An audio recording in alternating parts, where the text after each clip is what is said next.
Next heading பாருங்கள். Next heading வந்து transpiration. டிரான்ஸ்பிரேஷன்னா நீராவி போக்குன்னு சொல்லுவாங்க. நீராவி போக்கு இல்லை நீர் ஆவியாதுன்னு சொல்லக்கூடியது. பாருங்கள், the loss of water in the form of water vapor. Loss of water தான் in the form of water vapor from the aerial parts of the plant body is called transpiration. அப்போ ஏரியல் பார்ட்னா என்னன்னு பார்த்தீங்கன்னா மண்ணுக்கு மேலே, அதாவது ஒரு தாவரம் வந்து மண்ணுக்கு அடியில் இருக்க பகுதியை விட மண்ணுக்கு மேலே ஏரியல்னா காற்று படக்கூடிய பகுதி, படக்கூடிய பகுதி தான் அது ஏரியல் பார்ட். அப்போ ஏர் படக்கூடிய பகுதி எதுன்னு பார்த்தீங்கன்னா தண்டு இலை. அப்போ தண்டு இலை மூலமாகத்தான் அந்த நீராவி போக்கு நடைபெறும்னு சொல்கிறாங்க. ஒரு தாவரம் இருக்குங்க. இப்போ தாவரம் இருக்குன்னா இது வந்து இங்கே ரூட் இருக்குது, ஓகேங்களா? இது வந்து சாயிலுக்கு லெவலுக்கு கீழே, இது வந்து சாயில்னா இது சாயிலுடைய லெவல், அது கீழே ரூட் இருக்குது. இது கிடையாது. இங்கே இருக்கக்கூடிய ஸ்டெம்பு, இந்த ஸ்டெம்பு அப்படின்னு பார்த்தீங்கன்னா இது வந்து காற்று படக்கூடியது, காற்று படக்கூடிய பகுதி. இந்த காற்று படக்கூடிய பகுதியான ஸ்டெம்பு அண்ட் லீவ்ஸ் மூலமாகத்தான் இந்த டிரான்ஸ்பிரேஷன் ப்ராசஸ் நடக்கும் ஒவ்வொரு தாவரங்கள்லையுமே. அப்போ ஒவ்வொரு தாவரங்களுமே டிரான்ஸ்பிரேஷன் சொல்லக்கூடிய நீராவி போக்கு இலை மற்றும் தண்டு மூலமாக நடைபெறும் சொல்கிறாங்க. அதை தான் சொல்கிறாங்க the loss of water in the form of water vapor from the aerial parts. Aerial பார்ட்னா இதுதான் aerial part of the plant body is called transpiration. பாருங்கள், அடுத்த பாருங்கள். the leaves have tiny சிறிய சுமால்னு சொல்லுவாங்களா, tiny microscopic force.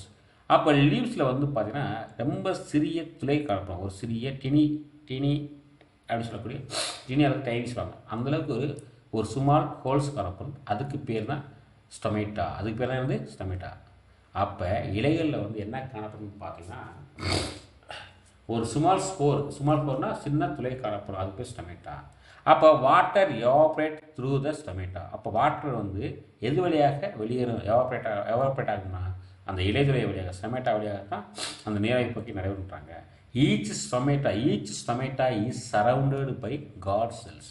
இதுதான் முக்கியம். 1 mark question. இது வந்து 1 மார்க். ஏன்னா ஒவ்வொரு ஸ்டொமேட்டாவோட என்ன காணப்படும்னா காட் செல்ஸ் காணப்படும். காட் செல்ஸ் என்னது, காப்பு செல்ஸ் சொல்லுவாங்க. காப்பு செல்கள் காணப்படும். இந்த காப் செல் பாருங்கள், இந்த காட் செல்ஸ் ஹெல்ப் இன், நல்லா சொல்லுவாங்க, இந்த காட் செல்ஸ் ஹெல்ப் இன் ரெகுலேட்டிங்னா ஒழுங்குபடுத்துவது. ரெகுலேட்டிங்னா என்ன, ரெகுலேட்டிங் மீனிங் என்னது, ஒழுங்குவது. The rate of transpiration by opening and closing stomata. ஒரு இலைத்துளை வந்து இலையில் காணக்கூடிய அந்த துளையை வந்து க்ளோஸ் பண்ணவும் திறக்கவும், அதாவது க்ளோஸ் அண்டு ஓப்பன் ரெண்டுக்குமே இந்த காட் செல்ஸ் தான் பயன்படுது. அப்போ காட் செல்ஸ் இருந்தால் தான் அந்த ஸ்டொமேட்டா வந்து க்ளோஸ் ஆகும் அண்டு ஓப்பன் ஆகும்னு சொல்கிறாங்க. இது 1 மார்க் கேட்கலாம், 1 மார்க் கொஸ்டின் கேட்கலாம், ஓகேங்களா? அடுத்து நம்ம என்ன பார்க்கணும் பார்த்தீங்கன்னா டைப்ஸ் ஆஃப் டிரான்ஸ்பிரேஷன். அப்போ டிரான்ஸ்பிரேஷனில் வந்து டைப்ஸ் இருக்குது. டிரான்ஸ்பிரேஷனில் வந்து சில டைப்ஸ் இருக்குது பாருங்கள், நான் பார்க்கணும். there are 3 types of transpiration. நீராவி போக்கில் வந்து 3 வகை இருக்கிறாங்க. ஒன்று வந்து பார்த்தீங்கன்னா ஃபர்ஸ்ட் வந்து ஸ்டொமேட்டல் டிரான்ஸ்பிரேஷன். ஸ்டொமேட்டல் அப்படின்னு சொன்னால் என்னென்னு பாருங்கள். ஸ்டொமேட்டல் டிரான்ஸ்பிரேஷன்னா இலைதுளை வழியாக நீராவி போக்கு நடைபெறுது. அப்போ ஒரு தாவரத்தில் வந்து முக்கியமான பகுதி வந்து இலைதுளை நடக்குது. இலைதுளை காணக்கூடிய டிரான்ஸ்பிரேஷன் பாருங்கள். இந்த லீஃப் பாருங்கள், loss of water from plants. அப்போ வாட்டர், அதாவது ஒவ்வொரு பிளான்ட்ஸும் வந்து அதிக அளவு வாட்டர் லாஸ் ஆகுது. அது எது மூலம் பார்த்தீங்கன்னா த்ரூ த ஸ்டொமேட்டா வழியாகத்தான் ஒவ்வொரு பிளான்ட்டுடைய வாட்டரும் லாஸ் ஆகும். ஏன்னா அங்கே இலையில தான் வந்து உங்களுக்கு ஸ்டொமேட்டா நிறைய காணப்படுது. அது நான் பண்ணுறேன். இட் அக்கௌண்ட்ஸ் பார்த்தீங்கன்னா 90% 90% ஆஃப் வாட்டர் வந்து ஸ்டொமேட்டா வழியாகத்தான் வெளியேறுது, நீராவியாக வெளியேறுதுன்னு சொல்கிறாங்க. அப்போ the water transferred from the leaves. அப்போ ஸ்டொமேட்டா வழியாக எவ்வளோ வாட்டர் வெளியேறுதுன்னு பார்த்தீங்கன்னா 90 to 95%. இது 1 மார்க் கொஸ்டின். இது வந்து 1 மார்க் கேட்பாங்க, ஓகேங்களா? அடுத்து வந்து கியூட்டிகுலர், அதாவது கியூட்டிகுலர் டிரான்ஸ்பிரேஷன். கியூட்டிகுலர் சொல்லக்கூடியது வந்து தாவரத்துடைய அதாவது தாவரத்தோட ஏரியல் பார்ட் பாருங்க, ஏரியல் பார்ட் ஸ்டெம்பாக இருக்கட்டும் அதில் லீஃப் இருக்கட்டும், அதனுடைய மேல் உரை தான் கியூட்டிக்கல். மேல் உரை தான் என்னது கியூட்டிக்கல். கியூட்டிக்கல்னா புறத்தோல் சொல்லுவாங்க. கியூட்டிக்கல் என்னது புறத்தோல். பாருங்க மேல் உரை. இந்த பிளான்ஸ் வந்து பாருங்கள், இந்த loss of water in plants through the cuticle. Cuticle வழியாக இதனை செய்து நீரை கடத்துதுன்னு சொல்கிறாங்க. இது வந்து குறைந்த அளவு நீரை தான் கடத்தும். அடுத்து தேர்ட் டைப் பார்த்தீங்கன்னா லெண்டி செல்லுலர், அதாவது Lendi cellular transpiration. Lendi cellular டிரான்ஸ்பிரேஷனா பட்டை துளை நீராவி போக்குன்னு பேர். அப்போ நீராவி போக்கில் வந்து 3 வகை இருக்குது. அதாவது டைப்ஸ் ஆஃப் டிரான்ஸ்பிரேஷனில் 3 டைப் இருக்குது. ஒன்று ஸ்டொமேட்டல்னா லீஃபில் காணப்படக்கூடிய அந்த டினிஃபோர்ன்றாங்க இல்லையா, சின்ன சின்ன துளைகள் இருக்கு இல்லையா, அது வழியாக நடக்கக்கூடியது.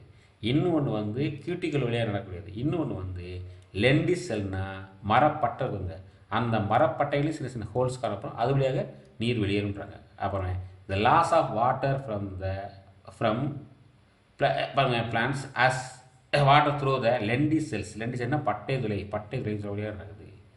இந்த லெண்டி செல்ஸ் ஆர் பாருங்கள் டினி ஓப்பனிங், அதுலேயும் பார்த்தீங்கன்னா சில டினி ஓப்பனிங் காணப்படுது, -4 காணப்படுது. To produce from the barks in woody stems. Woody ஸ்டெம்ஸ்னால் ஸ்டெம்பில் காணப்படக்கூடிய ஒரு சிறு துளை வழியாகத்தான் இது நடைபெறுது. சிறு துளை வழியாக இது நடைபெறும் சொல்கிறாங்க. அதனால் இது பேர் வந்து Lendi seller transpiration. Lendi seller transpiration ஆகும். அப்போ 3 பாருங்கவேன். ஒன்று வந்து ஸ்டொமேட்டல், இது வந்து இலையில் காணப்படக்கூடிய சிறு துளை வழியாக நடைபெறுது. அடுத்து கியூட்டிக்கல் வழியாக. அடுத்து 3ஆவதாக லெண்டி செல்னா மரப்பட்டையில் இருக்கக்கூடிய சிறு துளை வழியாக நடக்கக்கூடிய அது. ஓகேங்களா? அடுத்து பாருங்க. அடுத்து என்ன சொல்ல பார்த்தீங்கன்னா இந்த twigs as well as in other plants organs, but transpiration is necessary for the following reason. அதை ட்விக்ஸ் அப்படின்னு சொல்லுவாங்க இல்லையா. ட்விக்ஸ்னால் அந்த கொத்துண்டுவாங்க. எது கொத்து? தாவரத்தினுடைய கொத்துன்னு சொல்லுவாங்க. அதாவது தாவரம் இருக்குன்னா அதில் வந்து இலை தண்டு அந்த லீஃப் இலை தண்டு தான் ரெண்டும் சேர்ந்து காணப்பட அதுக்கு ட்விக்னு பேர். பாருங்கள். But transpiration is necessary for the following following reason கேட்குறாங்க. ஃபாலோவிங் ரீசன் அதாவது கீழ்கண்ட காரணங்களுக்காக கண்டிப்பாக நீராவி போக்கு தாவரம் நடக்கணும். ஏன் நீராவி போக்கு நடக்கணும்னு பார்த்தீங்கன்னா சில காரணங்கள் இருக்குது, சில ரீசன் இருக்குது.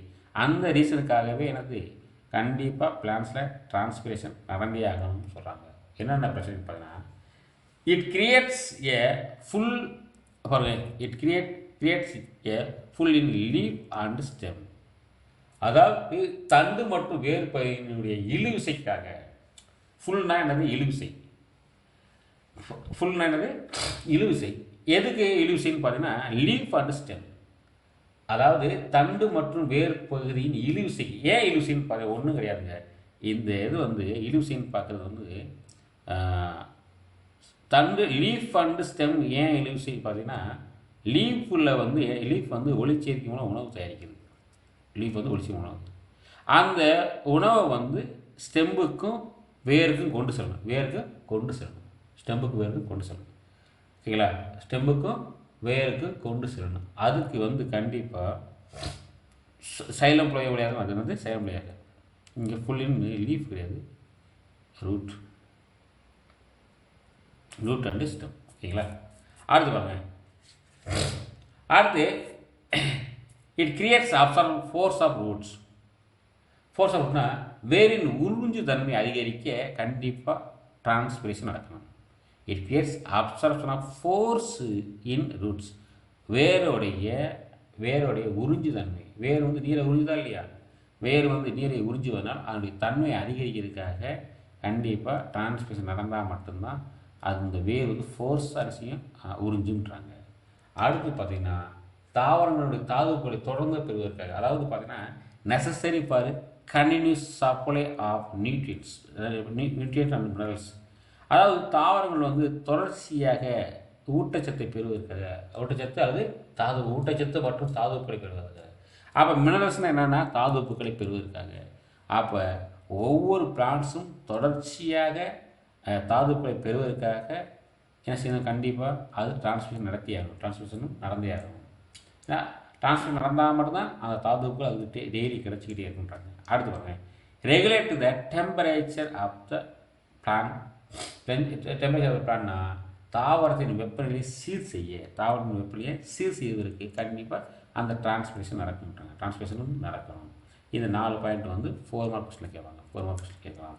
என்னென்ன பாயிண்ட் பார்த்தீங்கன்னா பாருங்கவேன், pull in root and stem. Root and ஸ்டெம்னா ரூட்டுக்கும் ஸ்டெம்முக்கும் இடையில இருக்கக்கூடிய இழுவிசைக்காக கண்டிப்பாக டிரான்ஸ்மிஷன் நடக்கணும் ஒன்று. அடுத்து பார்த்தீங்கன்னா ஆப்ஷன் ஃபோர்ஸ் ஆஃப் ரூட்ஸ், அதாவது வேர்களுடைய உறிஞ்சுதன்மையை அதிகரிக்க டிரான்ஸ்மிஷன் நடக்கணும். அதுக்கடுத்து பார்த்தீங்கன்னா கண்டினியூஸாக சப்ளை, அதாவது கண்டினியூஸாக தாவலுக்கு மினரல் கிடைக்கிறதுனாலும் டிரான்ஸ்பிரேஷன் நடக்கணும். அதே மாதிரி ஒரு பிளானுடைய டெம்பரேச்சரை ரெகுலேட் பண்ணுவதற்கும் டிரான்ஸ்பிரேஷன் நடக்கணுன்றாங்க. டிரான்ஸ்பிரேஷன் கண்டிப்பாக அவசியம்ன்றாங்க.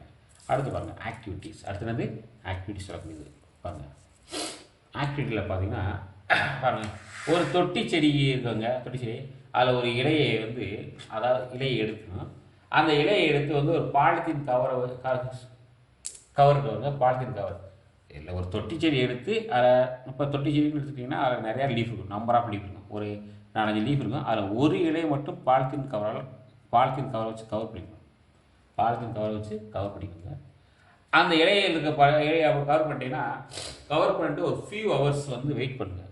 கொஞ்ச நேரம் வெயிட் பண்ணிங்கன்னா அந்த லீவ் இருக்கக்கூடிய நீர் வந்து அந்த பாலித்தீன் கவரில் ஸ்டோர் ஆகும் அப்படின்னு சொன்னாங்க. அதான் என்னது நீராவி போக்கு, அதான் நீராவி போக்கு. பாருங்களேன், take a plastic bag, take a என்னது பிளாஸ்டிக் பேக் அண்டு பாருங்க, and tight cover a leaf and place of plant in light. ஒரு தொட்டி தாவரத்தை எடுத்து ஒரு இலையை மட்டும் பாலித்தீன் கவரால் கவர் பண்ணி அதை போய் சன்லைட்டில் வச்சுருங்கன்றாங்க. அப்படி சன்லைட்டில் வச்சிங்கன்னா you can water condensing inside the plastic back.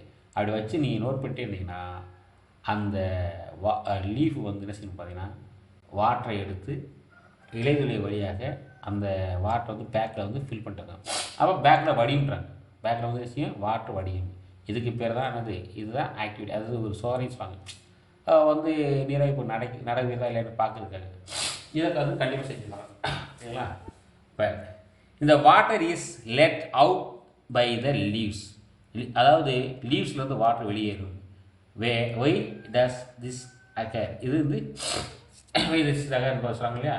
இதை வந்து இந்த நீரில் யோசிக்க, நீங்கள் வந்து எப்படி இது வந்து எப்படி நடந்துச்சுன்றதை நீங்கள் யோசிங்கன்னு சொல்கிறாங்க ஓகேங்களா. அடுத்து பாருங்கள், அடுத்து எக்ஸ்சேஞ்ச் ஆஃப் கேசஸ், வாயு பரிமாற்றம். அடுத்தது வாயு பரிமாற்றத்தை பற்றி பார்க்க போகிறோம். வாயு பரிமாற்றம்னு பார்த்தீங்கன்னா, தாவரங்கள் வந்து ஒவ்வொரு பிளான்ட்ஸும் வந்து பார்த்தீங்கன்னா காற்றை பெற்றுக்கொள்கிறது. எவ்வாறு தாவரங்கள் காற்றை பெற்றுக்கொள்கிறன, அதான் இதை ஃபஸ்ட்டு கேட்பாங்க. How does the plant get out, சரி கெட் ஏர். ஒவ்வொரு பிளானும் எவ்வாறு காற்றை பெற்றுக்கொள்கின்றன. எப்படி பார்த்தீங்கன்னா, த leaves have minute spores called stomata. அப்போ ஒவ்வொரு தாவரமும் காற்றை எவ்வாறு பெற்றுக்கொள்ளுதுன்னா, இலையில் காணப்படக்கூடிய அந்த சிறு துளை வழியாக, அந்த சிறு துளை பேர் தான் ஸ்டொமேட்டா வழியாகத்தான் பெற்றுக்கொள்கிறது. அப்போ ஸ்டொமேட்டா த்ரூ த பாருங்க through which the exchange of air takes place. அப்போ தாவரங்கள் எவ்வாறு காற்றை பெற்றுக்கொள்ளுன்னு கேட்டிங்கன்னா, ஒவ்வொரு பிளான்ட்ஸ்லையும் லீஃப் மூலமாக தான் காற்றை பெற்றுக்கொள்கிறது. எக்ஸ்சேஞ்ச் பண்ணுறது, எடுத்ததே ரிலீஸ் பண்ண செய்யணும். ஓகே ஓகே, அதுக்கு பேர் தான் எக்ஸ்சேஞ்சு பேர். பாருங்கள், the minute force can be seen through the microscope. இதை வந்து நீங்கள் எப்படி பார்க்கணும் பார்த்தீங்கன்னா, மைக்ரோஸ்கோப்பில் மட்டும்தான் பார்க்க முடியும். Air exchange takes place the continuously through the stomata. Air வந்து கண்டிஷனாக இந்த ஸ்டொமேட்டோ நடக்குது சொல்கிறாங்க. அடுத்து பாருங்கள், இந்த பிளான்ட்ஸ் எக்ஸ்சேஞ்ச் ஆஃப் கேஸஸ் வந்து CO2 to O2, CO2 to O2. Carbon tie ஆக்சைடை எடுத்து ஆக்சிஜன் ரிலீஸ் பண்ணும், கார்பன் எடுத்து ஆக்சிஜனை ரிலீஸ் பண்ணும். அடுத்து பாருங்கள், இந்த கன்வியூஸ்லி த்ரோ த ஸ்டொமேட்டா. இது வந்து கன்வியூஸாக நடக்கும்ன்றாங்க, கன்வியூஸாக நடக்கக்கூடிய ஒரு செயல்னு சொல்கிறாங்க. அடுத்து பாருங்கள், you will study more about this physiological forces in your higher classes. அதே மாதிரி இதை பற்றி நீங்கள் தெரிஞ்சுக்கணும்னா, அதாவது இந்த இலையை கூட தொடர்ந்து காற்றை உட்குள்ளே இருக்குது வெளியே செய்கிறேன். இதனை வந்து நீங்கள் எப்போ படிப்பீங்கன்னா ஹையர் கிளாஸ் படிக்கும் பொழுது, ஹையர் கிளாஸ்னால் நீங்கள் படிக்கிற கிளாஸில் ஹையர் கிளாஸ் படிக்கும் பொழுது இதை வச்சு நீங்கள் தெளிவாக படிக்கலாம்னு சொல்கிறாங்க. தெளிவாக நீங்கள் தெரிஞ்சுக்கலாம் சொன்னாங்க. தெளிவாக படிக்கலாம். ஓகேங்களா?